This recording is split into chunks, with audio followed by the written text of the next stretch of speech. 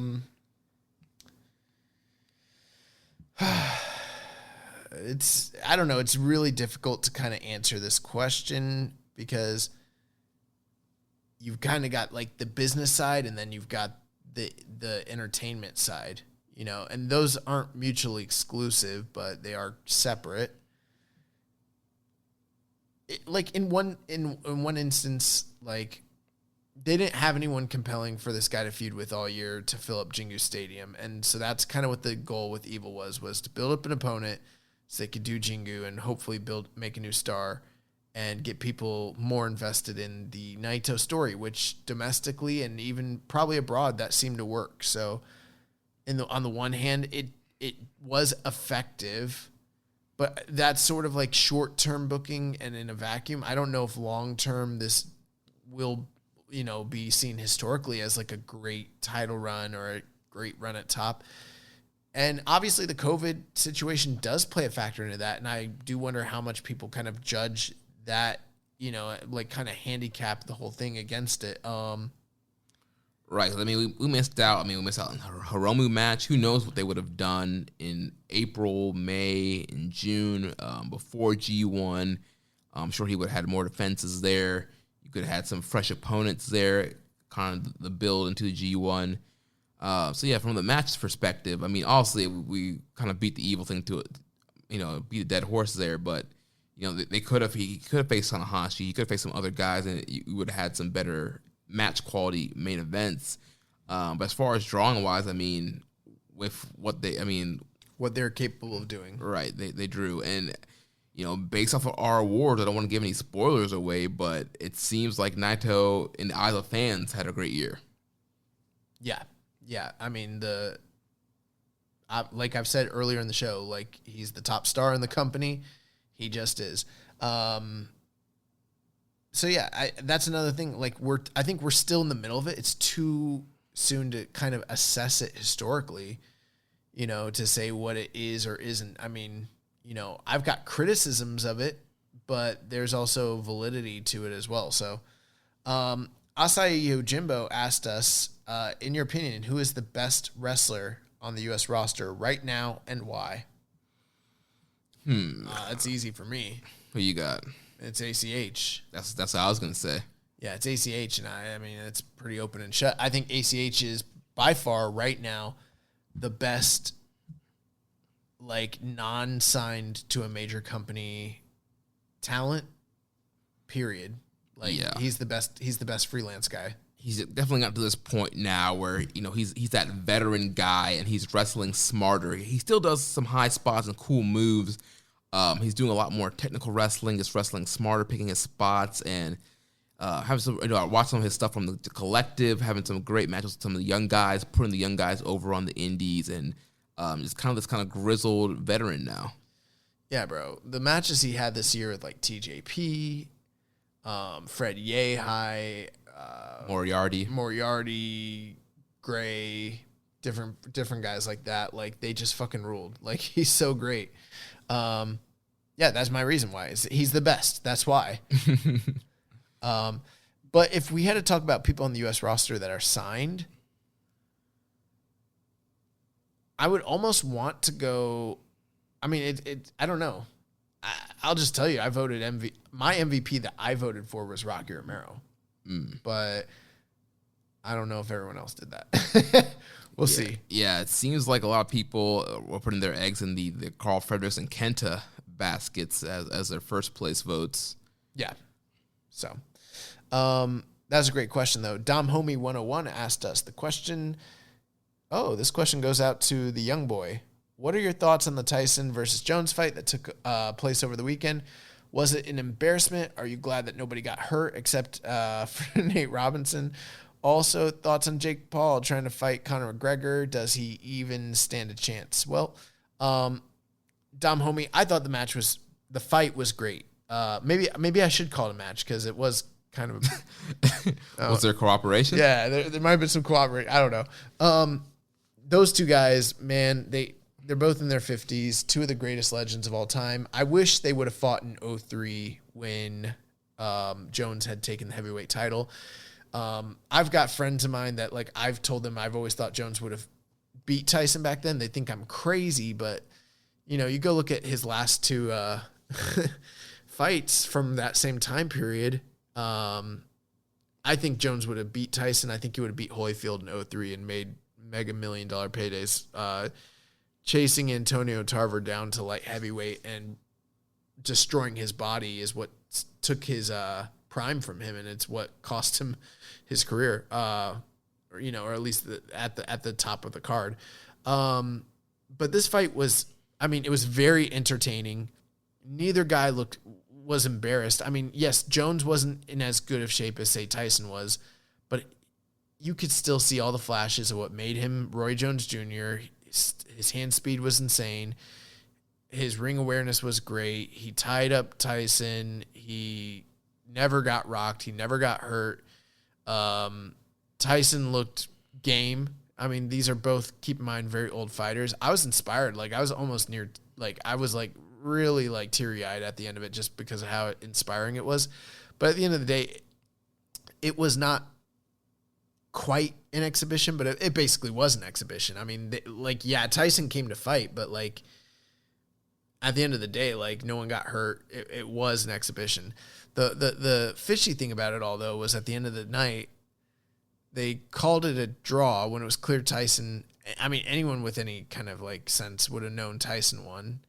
And then the thing that really makes it fishy for me is why they got two belts out there. You seen these pictures? No, I haven't. I've been kind of out of the loop of this whole Tyson stuff. So Rich sent me a picture, and they got this special commemorative championship belt, right? But there's only supposed to be one for the guy that wins, right?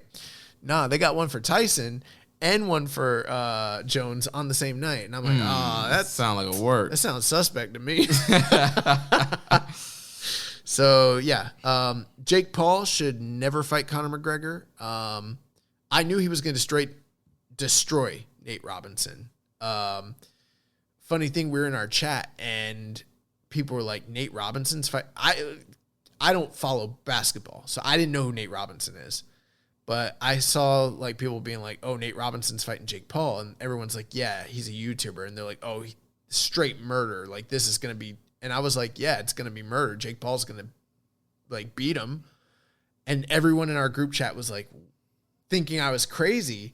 But I watched these two Paul boys, and, like, I know they know how to fight. Now, can they fight at a real level? No, not at all. But can they beat up, like, your average basketball player?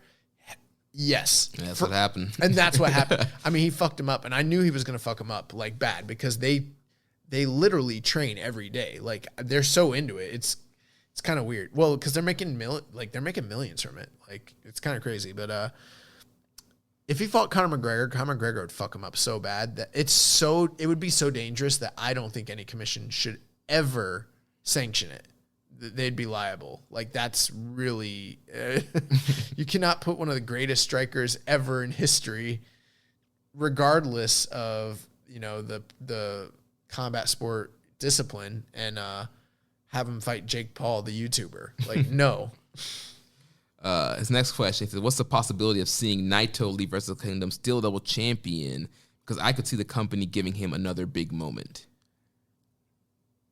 Yeah, you're kind of talking me into it. I think it's possible. I'm firmly in the camp where, like, Ibushi just needs to win both nights, and that should be that. But I could see why they would go with Naito again from a business standpoint. Right. And just, the moment got ruined last year because of Kenta. Maybe you want to have, like, a special moment where it's no angle at the end. I don't know. Well, let me just say this, okay? Logically, I don't think it makes sense. But, what's the big argument we've had for the match from, what was it, Wrestle Kingdom 12? What, the Okada match? Yeah. Yeah.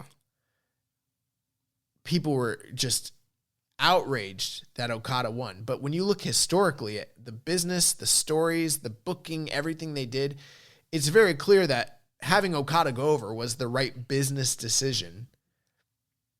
If I think about business and I think about what they could maybe do with Ibushi or maybe do with Jay White versus what they maybe could do with Naito going forward, I do think from a business standpoint, Naito's the most logical standpoint. Naito's best for business. Naito might be what's best for business. And there are people who there's a lot of people who are fans of him who are like, what he's saying makes sense.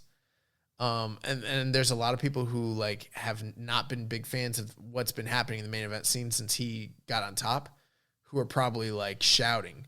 But I'm just challenging you to try and be open-minded. Think about the fact of the matter is Ibushi, yeah, he's popular, but it's very clear he's not the merch seller that Naito is. He doesn't have the fan appeal that Naito has. He doesn't draw like Naito. Could he? Maybe. And I think if you ever wanted to find out, now's the time to do it. But if they were going to go with a guy that's proven to draw and they want to get the last bit of juice out of him because he is probably at the tail end, you probably have Naito go over both nights. And I know those people don't want to hear that, but I don't know. If I was a businessman, if I was running the company, it was all business and it was not just logic and booking and all that storytelling, I would put Naito over over both guys. Yeah, from a business perspective, that makes a ton of sense. His last question is: Who would take over as Booker if Gato would ever step down? To me, it would be between Tanahashi and Liger. I have no idea because I don't know who would be good at booking. I do know Liger has experience booking in the past.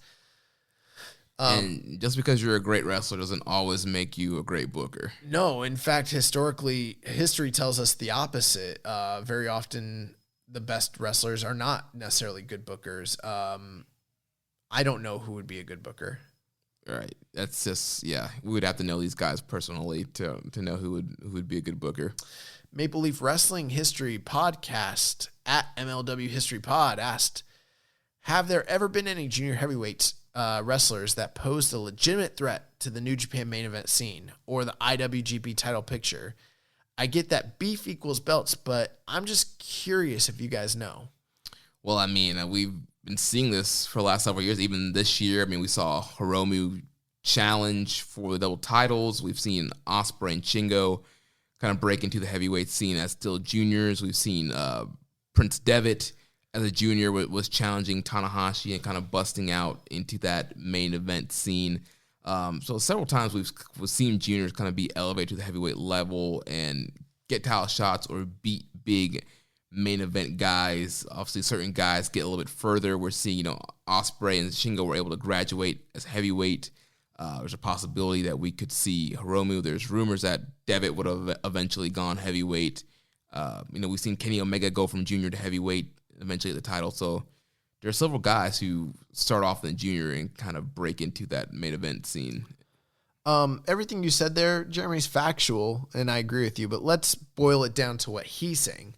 Have there been any juniors who posed a legitimate threat to the IWGP title picture?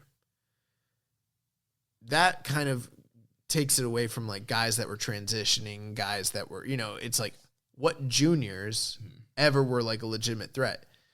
Realistically, the real truth is probably zero, but you can make arguments for most, and there's definitely been people who've competed at heavyweight as juniors, even guys you didn't mention, Kanemoto, Takaiwa, people like that. But the reality is there's only been two guys who really were ever quote unquote threat, and that's Prince Devitt and Jushin Thunder Liger, and neither of them succeeded. You got to go heavyweight if you want to win that belt. If you want to play with those big boys, you got to go heavyweight. We're seeing it. Almost everyone that you listed there, Jeremy, where you're like, well, they were kind of there. It's but then they went heavyweight, Omega, right. Ibushi, all these guys. That's the deal. Liger never went heavyweight. He never really was actually serious. The only reason I even mention him is because he had the title shot against Hashimoto when he was at the top of his game. And he, but in the G1s, he always got fucking rocked. and then, Prince Devitt did. Now, he was a legitimate contender, but even in the match with Okada, we reviewed it. It was it wasn't that serious. Right. But he'd beat Okada in like a G1. He'd beat like a Tanahashi, Yeah, he beat in a Tanahashi, yeah. G1. He'd have good G1s sometimes, but that's it. Like, I mean, he's not going to win it. You got to go heavyweight, man. That's the deal. Nice. Well, that is the last question. Now, real quickly, we'll do... one thing I will say, though, if we're talking about stardom, guys that are on the same level as the heavyweights, well, then you got Liger and you got Tiger Mask. And that's about it. Realistically, in terms of true superstardom, like they are revered and drawing and that sort of thing. There you go. Well, speaking of Tiger Mask, that was Tiger Mask was in the recommended match of the week last week. It was Tiger Mask versus Dynamite Kid from August 5th, 1982. If you're trying to find this match on New Japan World, it is not. You have to look on Daily Motion for this match. I'm sure you probably figured that out by now. But yeah, watch this matchup, and it was absolutely awesome. It's, these guys were out here doing things that you would see in matches today. Just the great openings, the great opening sequences, how fast they were, the crazy risks they were doing there back then. The suplexing out on the floor and some of the planchas and stuff like that, and topes. Tiger Mask was doing. Great pile driver from Tiger Mask to Dynamite Kid, which kicked out at 1, which was awesome.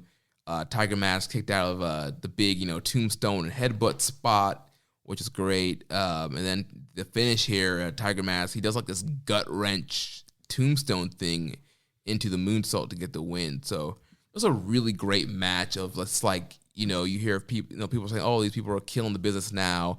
When you look back, like these guys were out here doing like high spots, high speed wrestling. Like this match, you could air this match today on a show and it would fit in. There are things when I watch it in with modern eyes, there's problems. And this match is so famous and so influential that it does get nitpicked to death.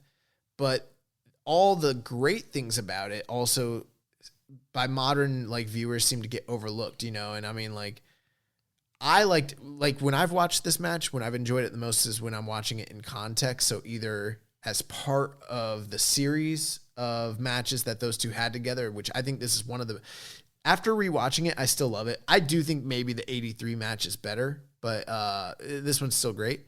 The other thing I've done is I've watched a lot of shit from 82, like a yearbook or whatever. And then when I compare it, I realize oh, this is pretty much head and shoulders above most of what was going on in 1982. And it's just it's really far ahead of its time, and just mixing of all the lucha stuff that Tiger Mask brings mixed with all the British World of Sport style stuff that was so influential for the early junior scene in New Japan and pretty much across the world, the indies and everything. Yeah, great matchup. So if you haven't watched this one yet, definitely go out of your way to watch this one. This week's recommended match of the week, like I mentioned on earlier in the show, didn't really see much ratings of reviews, but I saw some GIFs and it piqued my interest. So this week's recommended match of the week is from the Never Openweight Tournament Finals to crown the first ever Never Openweight champion, featuring Machine Gun Carl Anderson versus Masato Tanaka, November 19th, 2012. Did you watch it yet? I did watch it. Is it good? Yeah, it was pretty good. I enjoyed it. Is it just pretty good? I mean, it's not like a 5-star match or anything. Jeremy out here. But it's a brawl. I mean, there's juice, there's blood, there's tables. Okay, I'll watch it. But here's the thing. You did say Dark Ages. 2012 is not really, I mean, I guess, I don't know. Okay, maybe not complete Dark Age, but still. I was thinking we were going back to 05, 06. I was like, oh shit. Watch some Mackay Club. Yes.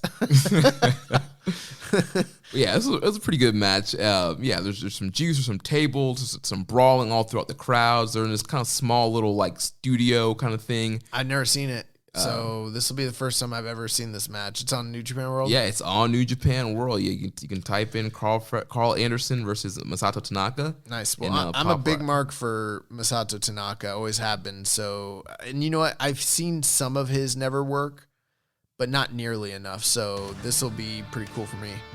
Nice. Well, that's going to wrap things up this week. Next week, we'll be back to cover up that latest final stretch there of World Tag Team vs. Super Juniors before we get to the finals and Super J Cup. Make sure you go out and you vote in our Keeping It Strong Style 2020 year-end awards. Links are all out there on Discord, on Reddit, on Twitter, on Facebook. The link will be in the show notes for this show. So please, if you haven't voted already, go out and vote. And if you have voted, please share the ballot with a friend. We want to make sure we beat last year's number of people who voted and just, make sure we have the best awards possible. If you enjoyed today's show, please consider making a donation by visiting socialsuplex.com/donate. Click on the donate button under the Keeping It Strong Style logo. Make sure you connect with us on social media. On Twitter, the show is @KI Strong Style. Our network is @Social Suplex. You can follow me @Jeremy L. Donovan. On Facebook, we're at facebook.com/Social Suplex. You can find us in the Wrestling Squared Circle Facebook group, facebook.com/group/Wrestling Squared Circle. On Instagram, we're @Social Suplex. On Reddit, I'm the Pro Black Guy. Y'all just Keeping It Strong Style. Email me, Jeremy @socialsuplex.com. You can also check out our Discord, the Social Suplex. Link for that is in the show notes. And check out all the other shows on the Social Suplex Podcast Network. We have One Nation Radio, hosted by Rich Latta and James Boyd. We have the Ricky and Clive Wrestling Show from Scotland. We have Grave Consequences with Kayla Maserati. We have the 8-Bit Suplex with Josh No. 2 and Sandy. And we have the Great Match Generator and All Things Elite with Floyd and Austin. Don't forget to subscribe and leave a rating and review. And we'll catch you next week on Keeping It Strong Style, the ace of podcasts. Ichiban. Thank you for listening to Keepin' It Strong Style. We'll see you next time.